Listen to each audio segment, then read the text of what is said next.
आदरणीय अध्यक्ष महोदय जी, मुझे लगता है कि आज दिन भर का चर्चा होने के बाद मेरे जवाब से पहले जॉइंट पार्लियामेंट्री कमेटी का अध्यक्ष को आपने बोलने दिया। एक तरीके से ये अच्छा डिबेट का संपन्न का एक ये प्रतीक भी है। मैं पूरे जॉइंट पार्लियामेंट्री कमेटी में मेंबर्स के साथ साथ आज जितने भी मेंबर्स ने पार्टिसिपेट किए हैं, सब लोग ने अपने अपने तर्क रखे हैं, पक्ष में विपक्ष में सब ने रखे हैं। मैं सबको सबसे पहले मेरे तरफ से धन्यवाद देना चाहता हूं। मैंने गौर से सुना है और जैसे हमने शुरुआत में बिल प्रस्तुत करते समय अनुरोध किया था कि हम भरपूर चर्चा किया जाए इस सदन में और हम सबका सुनेंगे और जवाब भी हम देंगे। मेरे ख्याल से कई मुद्दे ऐसे आया जिसका जो इस बिल का पक्ष में बोलने वालों ने बहुत अच्छे तरीके से जवाब भी दिया है। इसलिए कई ऐसे पॉइंट्स हैं जिसको मैं दोहराना नहीं चाहता हूं, क्योंकि अब देर रात ये चर्चा चल रही है। इसलिए मैं समय को देखते हुए बहुत विस्तृत रूप से अपना जवाब को नहीं रखते हुए संक्षेप मगर कोशिश करूंगा कि आपका जो पॉइंट्स है वो समावित हो जाए। वैसे तो कुछ लोगों ने जो पॉइंट उठाया है वो तर्क है और कई ऐसे मुद्दे हैं जो तर्कहीन हैं। मैंने शुरू से बताया राजनीतिकरण भी हुआ है, लेकिन मैं शुरू में ये कहना चाहता हूं, जो समझते हुए नहीं समझने का अगर प्रयास करता है उसको मैं नहीं समझा सकता हूं। कुछ लोगों को मैंने शुरू में कहा कि अगर आप कहते हैं कि ये बिल गैर संवैधानिक है तो आप बताइए गैर संवैधानिक कैसे है। जबरदस्ती अनकॉन्स्टिट्यूशनल है, अनकॉन्स्टिट्यूशनल कहता है। जब मैंने शुरू में ही कोर्ट का वो प्रोनाउंसमेंट, कोर्ट ऑर्डर, ऑब्जर्वेशन को भी पढ़ के सुनाया कि वक्फ प्रॉपर्टी का मैनेजमेंट और वक्फ बोर्ड का कॉन्स्टिट्यूशन लीगल है, कॉन्स्टिट्यूशनल है। कोर्ट का जो ऑब्जर्वेशन को भी लाइन टू लाइन पढ़ के सुनाया, उसके बाद भी बोल रहा है अनकॉन्स्टिट्यूशनल है। 1954 में आजादी के बाद ये बिल लाए हैं, फिर भी बोलता है ये अनकॉन्स्टिट्यूशनल है। अगर अनकॉन्स्टिट्यूशनल था तो फिर किसी कोर्ट ने क्यों स्ट्राइक डाउन नहीं किया।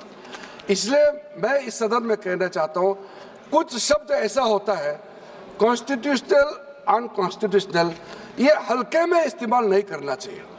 डेमोक्रेसी, कुछ लोग कह रहे थे कि डेमोक्रेसी खत्म हो गया।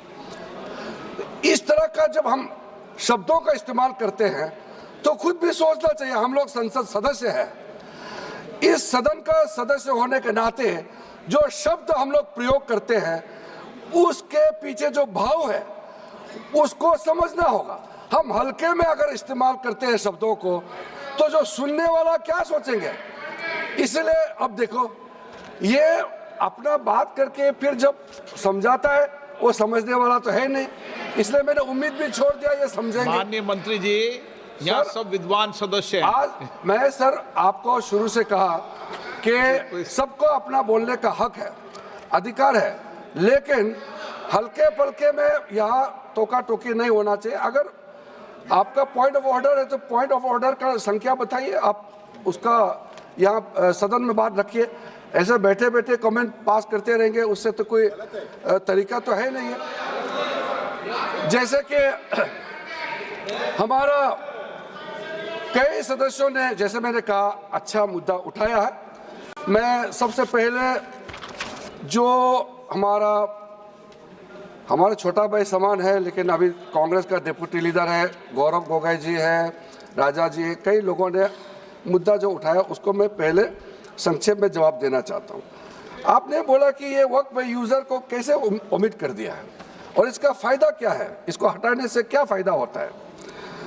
ये मैंने शुरू में भी कहा, अभी फिर से मैं उसको थोड़ा और ऐड करके बोलना चाहता हूं ये जो वक्त पे यूजर चलते फिरते में कोई कहता है कि एक ज़माने में यहाँ मेरा बाप दादा या उस ज़माने में ये ज़मीन को ऐसा इस्तेमाल करता था, अगर कोई बोल देता है, अगर वक्फ बोर्ड कहने पर उस ज़मीन को, उस जगह को वक्फ डिक्लेयर कर देता है, तो ये कैसे हम मान सकता है? कोई प्रमाणित रूप से अगर कहे कि ये उस समय वक्फ के लिए इस्तेमाल किया गया था, सर्टिफिकेट दिखाइए, कोई डॉक्यूमेंट दिखाइए, तो फिर इसको वक्फ डिक्लेयर किया जा सकता है। कहने पर, आप क्लेम करने पर इसको डिक्लेयर करेंगे, आप कैसे मान्यता दे सकते हैं? इसका कोई धर्म का बात ही नहीं है। कई लोगों ने कहा कि एंटी मुस्लिम है। अब बताइए एंटी मुस्लिम कैसे हो गया? चाहे मुसलमान का हो, हिंदू का हो, सिख, जैन, ईसाई, सबका, हर जमीन देश का ही जमीन है। उसमें कानूनी तौर पर अगर कोई जमीन का अधिग्रहण करता है, डिक्लेरेशन करता है, रजिस्ट्रेशन करता है, सबको वेलकम करना चाहिए। इसको आप इस्लाम धर्म के खिलाफ, मुसलमानों के खिलाफ कदम उठाया जा रहा है। कई लोगों ने बार बार इस बात को दोहराया है। मैं मानता हूं कि हम लोग जब इतना विस्तार से चर्चा कर रहे हैं, तो जब इल्ज़ाम लगाते हैं तो बिना तर्क का इल्ज़ाम नहीं लगाना चाहिए। सर, जो हम वक्फ, मैं राजा जी, आपने इस बात को 2 बार दोहराया है। I want to be very clear in informing my honorable colleagues that removal of waqf by user proposed in the bill is due to inadequate documentation, data supporting ownership of the waqf properties leading to disputes. There are huge numbers of disputes pending in the tribunals, and we have to ensure that this speedy justice is delivered. Whatever possible effort we have to do, we must do. Otherwise, justice delayed is justice denied. We know thousands of cases are pending in the tribunals and the courts. How can we be just ignorant about things happening before us? We have the records in the hand. We have to take some proactive steps. So when we take certain provisions into consideration, there is a considered opinion applied in taking the particular step. There are numerous examples I can cite, but I don't want to take much time because much has been deliberated upon it. Sir, वक़फ़ और औलाद के बारे में कई लोगों ने जिक्र किया। हमारा ओवैसी साहब बहुत विद्वान है, उन्होंने कई मुद्दे उठाए हैं। उन्होंने एक आरोप भी लगाया कि मुसलमानों में वक़फ़ और औलाद का आप प्रावधान कर रहे हैं, हिंदुओं में क्यों नहीं कर रहे हैं? मैं उसको बताना चाहता हूं कि हिंदुओं में तो प्रावधान पहले से है, अलग से कानून बनाने का क्या आवश्यकता है? तो इस्लाम का प्रैक्टिस में महिलाओं के लिए, बच्चों के लिए जहां कमियां हैं, उसको पूरा करने के लिए हम इस यहाँ पे प्रावधान लेके आ रहा है। एक यूनिफॉर्म हो हमारे देश में, अपने बच्चे, अपने महिला सब देश का नागरिक है, हम कैसे छोड़ देंगे? तो इसका मतलब आप खुद ही हमको आरोप लगाएंगे आप सरकार में क्या कर रहा है, आप मुख दर्शक बन के बैठे हुए हैं। इसलिए मैं कहना चाहता हूं, चाहे विडो हो, डिवोर्स वुमेन हो, चाहे वो ऑर्फेन्स, अनाथ हो, उनका प्रावधान हमने किया है, जिसका एक्सप्लेनेशन मैंने पहले भी दिया है। गौरव जी ने जो एक चीज थोड़ा सा उल्टा समझाया, मैं उसको थोड़ा सा सीधा समझाना चाहता हूं। उन्होंने कहा कि 7% जो कंट्रीब्यूशन मुतावलिस का ओर से जो दिया जाता है बोर्ड को, उसको 7% से 11% बढ़ाना चाहिए। मैं उसको सही करके बताना चाहता हूं। हम चाहते हैं कि बोर्ड को सपोर्ट करने के जगह वो पैसे को गरीबों के लिए ज्यादा इस्तेमाल करें। जो औकाफ है उसको डेवलप करने के लिए और भी रिसोर्सेस उसके पास रहे। हम तो चाहते हैं कि वेलफेयर के लिए काम हो, तो उसका प्रावधान को बढ़ाने का किया है। तो मैं ये करेक्शन के तौर पर आपको कहना चाहता हूं। कलेक्टर के बारे में ऐसा कहा गया कि कलेक्टर जो है बहुत बड़ा एक ऐसा ये पोजीशन, ऐसा एक कुर्सी है जो सिर्फ हम लोगों को नुकसान करने के लिए बैठा है, और कलेक्टर पोजीशन को विश्वास नहीं करना चाहिए। इतने सालों से कलेक्टर का जो बेसिक जॉब होता है वो रेवेन्यू, प्रशासन और बाकी जो डिस्ट्रिक्ट में व्यवस्था के लिए कलेक्टर होता है। डिस्ट्रिक्ट कलेक्टर होता है, डिप्टी कमिश्नर कहा जाता है, कहीं कहीं डिस्ट्रिक्ट कलेक्टर कहा जाता है, वो बेसिकली डिस्ट्रिक्ट में वेलफेयर ऑफिसर होता है। अगर हम कह दें कि हम कलेक्टर को विश्वास ही नहीं करेंगे, आप सोच के देखिए फिर हम विश्वास किसको करें। तो इसलिए कलेक्टर जो है किसी पार्टी का नहीं होता है, कलेक्टर एक ड्यूटी बाउंड ऑफिसर होता है और जिम्मेदारी के साथ वो अपना ड्यूटी निभाता है। इसलिए कलेक्टर के ऊपर में प्रहार करने का जगह हम सब अगर ये सुझाव देते कि वक्त प्रॉपर्टी का मैनेजमेंट में और क्या सुदृढ़ और क्या अच्छा कदम उठाया जा सकता है, अगर ये सुझाव आते तो मैं उसका वेलकम करते हैं, मैं इसको स्वागत करते हैं। लेकिन अब कलेक्टर के बारे में आप लोगों ने एकदम इतना अविश्वास मत किया है, तो मैं इसलिए कह रहा हूं कि ऐसा किसी अधिकारी के ऊपर में नहीं करना चाहिए। और कोई भी अधिकारी गलत काम करता है तो उसका तो अपना उसका डिसिप्लिनरी एक्ट अलग होता है, प्रावधान होता है। सर, जो अपील का प्रावधान किया है उसका थोड़ा डीपली आप समझना होगा। उन्होंने कहा कि पहले भी प्रावधान था, कई मेंबरों ने कहा सर रिट और सूट का अंतर को समझना होगा। जो रिट पिटीशन होता है वो कितना रेस्ट्रिक्टिव होता है और उसमें वो डिस्क्रिशनरी होता है सर, उसमें आपको कोई अपना हक है, अपना अधिकार हिसाब से आप जा नहीं सकता है, उसका बहुत सीमित उसमें विंडो खुला होता है। लेकिन जब सूट होता है वो आपका अधिकार होता है, आप जब भी जाकर के आप सिविल कोर्ट में जाकर के कोई भी प्रॉपर्टी का मैटर होता है वो सिविल कोर्ट में जाता है, उसका आप इस्तेमाल कर सकते हैं अधिकार के तौर पर। लिमिटेशन के बारे में कहा गया है, लिमिटेशन के बारे में मेरा जो जितने भी हमारे जो साथियों ने कहा है आपको मैं कहना चाहता हूं, हमारा लॉ ऑफ लिमिटेशन जो क्यों हमने इसमें अप्लाई किया है, किसी ने कहा है कि लिमिटेशन जो है यहाँ में बाकी जगह में भी है, बाकी जगह में भी है और यहाँ कंपेयर करने का कोशिश किया, मैं उसको बताना चाहता हूँ।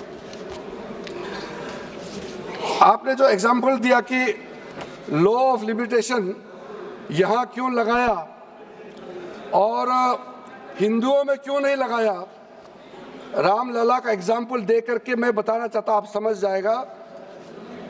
रामलला का वहाँ में लॉ ऑफ लिमिटेशन लगाया क्योंकि रामलला माइनर है और उसी हिसाब से उसमें लॉ ऑफ लिमिटेशन का वहाँ एप्लीकेशन हुआ है। और यहाँ हम आपको कहना चाहते हैं कि अगर हम लॉ ऑफ लिमिटेशन लगा करके किसी भी चीज़ का संरक्षण कर सकते हैं या उसको डिस्पोजल में हम ज़्यादा स्पीड से मदद कर सकता है तो अप्लाई करना चाहिए। अगर लॉ ऑफ लिमिटेशन हम हटा देंगे, जहाँ जरूरत है वहाँ से हटा देंगे और अब बरसों तो किसी भी चीज़ का मर्जी से क्लेम कर सकता है, तो आप सोच के देखिए ऑलरेडी इतना केसेस पेंडिंग है, उसमें कितना और बढ़ोतरी होगा। आप नहीं चाहता है क्या केस का डिस्पोजल जल्दी हो? तो ये सारा चीज़ जो है आप लोग अलग अलग कई लोगों ने समर्थन किया है लेकिन बहुत सारा लोगों ने नहीं किया। सर, गृह मंत्री जी ने जो स्पष्टीकरण देने के बाद भी फिर से 2-3 मेंबर ने ये चीज को उठाया। मैंने सोचा इतना खूबसूरत से एक्सप्लेन किया माननीय गृह मंत्री जी ने, तब तक तो ये मैटर सेटल हो गया मैंने सोचा है, लेकिन फिर से उठाया गया है। देखिए सर, ये जो वक्फ और वक्फ बोर्ड, इसका अंतर को फिर से जो गृह मंत्री जी बताया मैं उसको फिर से दोहराता हूं। आप कहते हैं कि ये मुसलमानों का मामला है और धार्मिक मामलों में गैर मुसलमान कैसे आ जाते हैं। ये कोर्ट का ऑर्डर भी आपको पढ़ के सुनाया, एक्सप्लेनेशन भी किया, इलस्ट्रेशन भी दिया, फिर भी आप समझने के लिए तैयार नहीं है। वक्फ प्रॉपर्टी जो वाकिफ होता है वो मुसलमान ही होता है, वही क्रिएट करता है। औकाफ को कौन चलाता है? उसका मुतावली चलाता है, वो मुस्लिम ही होता है। यहाँ में गैर मुसलमान वक्फ प्रॉपर्टी को मैनेज करने के लिए आने का संभावना कहाँ है वो बताइए। जबरदस्ती बोलता है कि नॉन मुस्लिम वक्फ प्रॉपर्टी और मुस्लिम का रिलीजियस अफेयर्स में क्यों हस्तक्षेप कर रहा है। हम बार बार बोल रहे हैं कि नहीं है, फिर भी आप बोल रहे हैं। सर मैं इसका इलाज नहीं कर सकता हूं, सच्चाई को मानने के लिए वो तैयार नहीं है। मैं किस भाषा में समझाऊं सर। मैं तो परेशान हो गया कि गृह मंत्री जी इतना समझाने के बाद ये मैटर नहीं उठना चाहिए। सर मैंने बहुत ध्यान से सबका बात सुना है। ये एक एक पॉइंट में जवाब दूंगा तो बहुत लंबा हो जाएगा, लेकिन एक डिटेल मैं आपको जरूर बताना चाहता हूं। जो टोटल वक्फ प्रॉपर्टी हमारा पोर्टल में है, मैं उसका जिक्र सदन के सामने में शेयर करना चाहता हूं।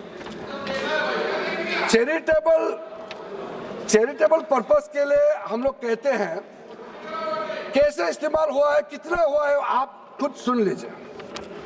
हमारा देश में हमारा वामसी पोर्टल का हिसाब से टोटल स्कूल कितना है, 1389 एकड़, उसमें 0.037% वेलफेयर के लिए इस्तेमाल किया गया है।